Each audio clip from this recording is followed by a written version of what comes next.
Hey guys, what's up? Excited would be an understatement. I'm gonna tell you what, 2007 CRF450R right here.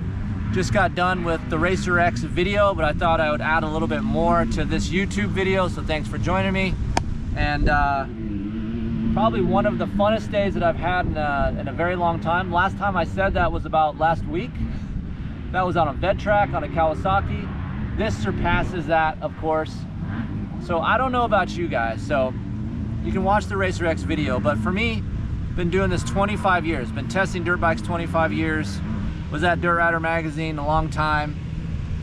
I ride bikes, I live the dirt bike life, I test, I breathe it, and then when I'm driving home I think a lot, like I'm a thinker. So when I'm driving home, I'm thinking, God, I remember 2007, 2008 Honda CRF450R, and it was the most fun bike that I've had at that time.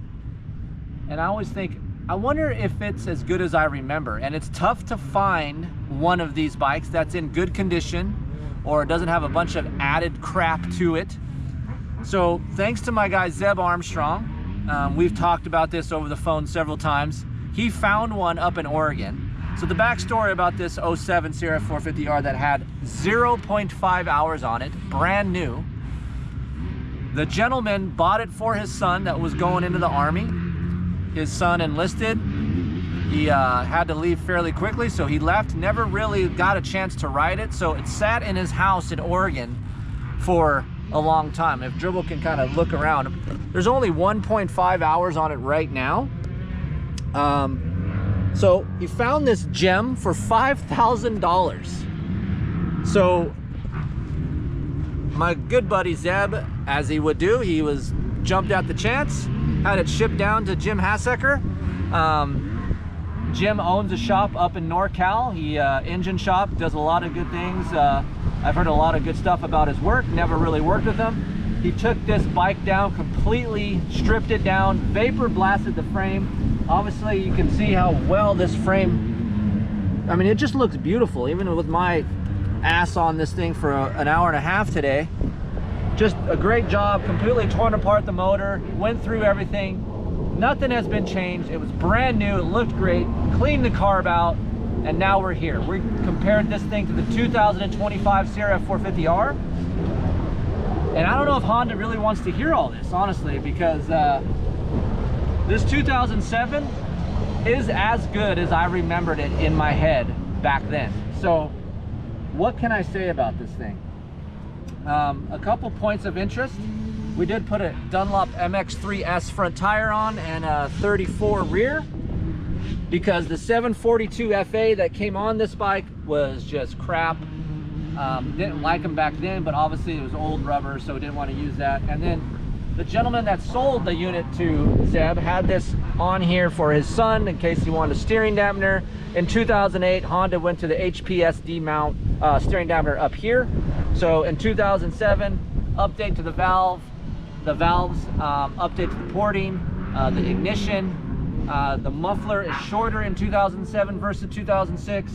A valving change up front, but not a lot of changes from 06 to 07. So that 06 to 08 model was really good that I remember. So I hopped on this thing today, and I'm gonna tell you guys, I feel like the direction that a lot of these manufacturers are going is going really stiff. And now they're trying to bring that back a little bit. I think they went too far, and the customer's like, hey man, or us media guys are saying, hey man, this stuff's rigid. Can we back this stuff down? KTM is doing that, Honda is doing that. They're coming back down from the rigidity, or they're adding some rigidity in certain areas to get a softer feel, because we feel like the bike is just rigid and harsh on the track. And then you hop on this 2007. Holy shit, there's so much comfort within this chassis. It's unbelievable. At Glen Helen Raceway, not a lot of jumps, fast, choppy, loose dirt, blown out berms. You just think of a hacked out track. This is where this bike shines. Tons of stability, tons of comfort. I had Pat Foster ride this bike from Swap Moto Live. I had a young kid named Jackson Pascal. He's on a SLR Honda team, ride this bike.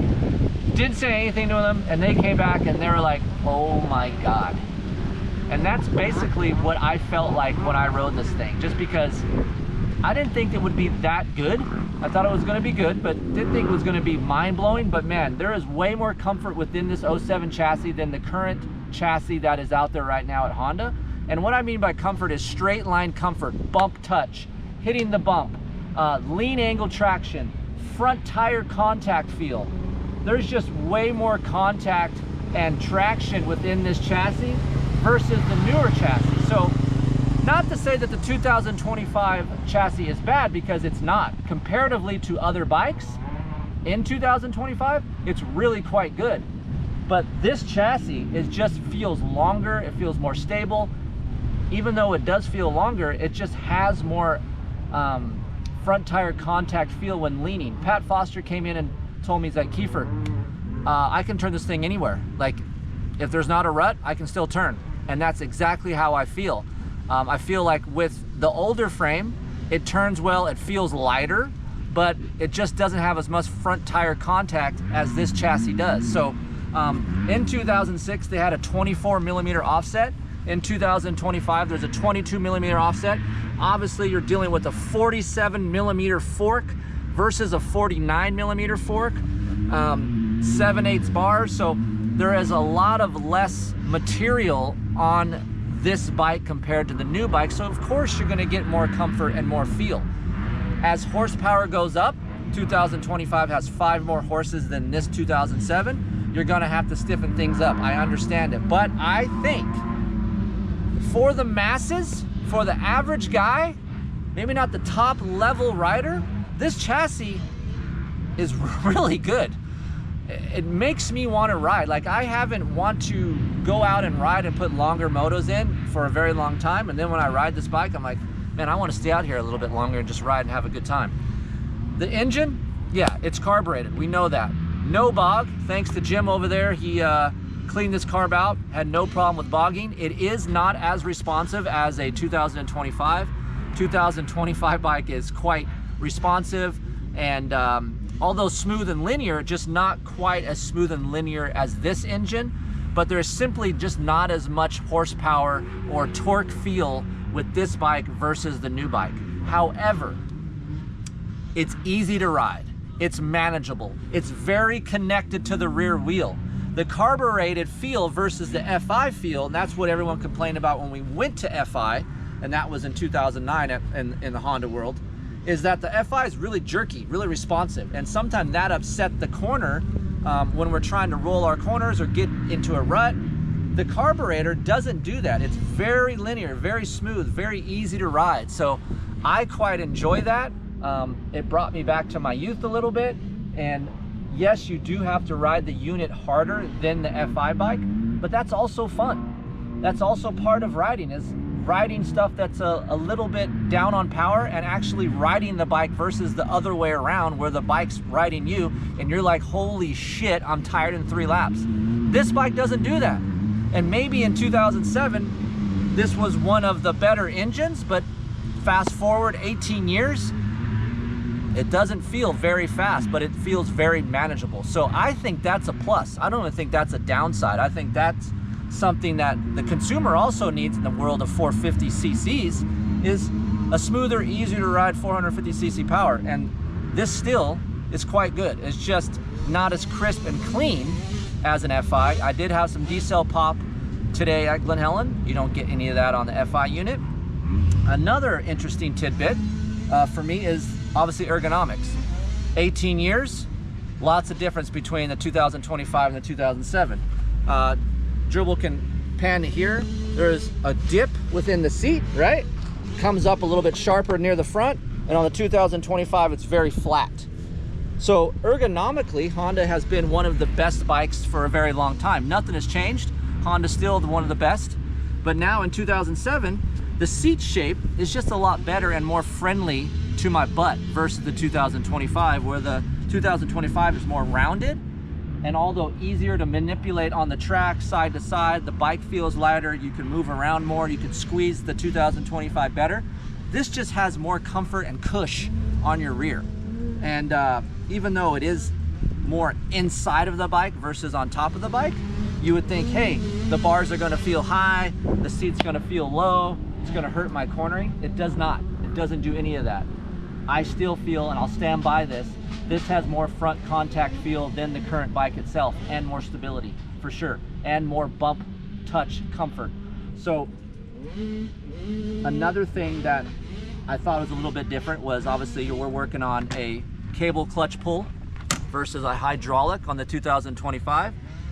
2025 hydraulic clutch pull is very quick, narrow, and grabby. This is more linear, easier. I'm more of a cable clutch guy. For those of you that do not know what this is a compression release. We had to use that. If you fell over, you'd pull that in, kick your bike through a little bit of time, clean it out, and start it. It has no problem starting. Yes, it has a Kickstarter. I said this on the Racer X video. If you can't kick your bike, I don't know if you should be riding motocross, honestly. If your hip or your leg can't kick a motorcycle, I don't know, man. There's a lot more dangerous things out there on the track versus just kicking your bike. So this thing kickstarted really easy. One kick, started, not a problem. It's just a really fun bike to ride. Each guy that rode this bike today came off the track smiling and said, man, I cannot believe how much fun I have. I told the guys, hey, ride this thing 2 laps, come back. They came back in 10 minutes. They rode 5 or 6 laps just because this is how much fun you have riding this bike. I'm out riding it today. The Kawasaki mechanics are rooting me on, they're cheering me on because the nostalgia factor of this bike is unbelievable. And I think everyone knows this era of Honda was really good. A lot of the privateers in that time, this is the bike that they chose and bought because it was easy for them to go fast on. And it still holds true to this day, guys. I'm telling you, yes, 18 years, there's a lot of good things. Suspension is better on the 2025. This stuff's pretty soft, but not so soft that I can't jump the jumps or worry about it being just blowing through or bottoming. Way more damping control on the new bike. The bike, the 2025 feels lighter, even though this is 245 pounds fully gassed. Larger gas tank than the 2025.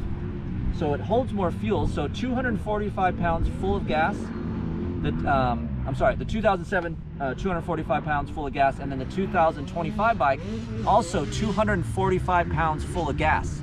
But FI, smaller gas tank, so a lot of different variables, but the new bike itself just feels lighter on the track. This feels a little bit heavier, but that also isn't a bad thing because I feel with some weight comes stability and contact feel in corners. So I don't know, man. I'm just super excited about this bike. I had a great time. I did not think it was gonna be that fun to ride. I was excited. It was like Christmas morning for me, but after I heard the comments from the other riders after I rode it, I knew I wasn't just smoking crack and it wasn't just me. It's actually a really good bike to ride and fun. So for those of you who have a 2006 to a 2008 model, I don't know, man, I wouldn't sell it. I'd keep it. I'm trying to be on the lookout for one of these myself. Kudos to Zeb and Jim for building this thing, and I really appreciate you guys helping me along and doing this because I've been wondering about what this thing would feel like for a very long time. So hopefully you guys enjoyed this video and give you a little snippet on what it's like between 18 years of advancement in the R&D process. So a lot of things do get better, but some things, I don't say remain the same, but some things are as good as what we need in the motocross world. I think this frame is the benchmark for a lot of things even to this day. This is a great feeling frame and a lot of comfort and inspires the rider to ride it a little bit harder. So kudos to Honda. I want to say that as well. Like, you built a great bike, and their 2025 bike is really good as well. They're getting more comfort out of that, so that is going the right direction, and that has something to do with the guys that are at Honda, that surround Honda, the R&D guys. So very good job to the Japanese over at Honda, of course American Honda, Trey Kennard, and all the guys that are riding the new bike. So look forward to doing some more on this in the future. Zeb, you might not get this thing back, buddy. Sorry. Might just be in my house for a little while. I'm gonna ride it. Hell, I might be racing this thing on the weekends. You never know. Good old 2007 CRF450R. Great bike. Hit me up. Have any questions? Chris at keeferinctesting.com. Happy to answer them for you. If I didn't cover it here, happy to answer them at the email right there. So it's a virtual door for you guys to ask what you need. And we'll see you again. Don't forget, subscribe, like, tell your buddies about this YouTube channel, and racerxonline.com. Go check out that video. We'll see you on the next YouTube video.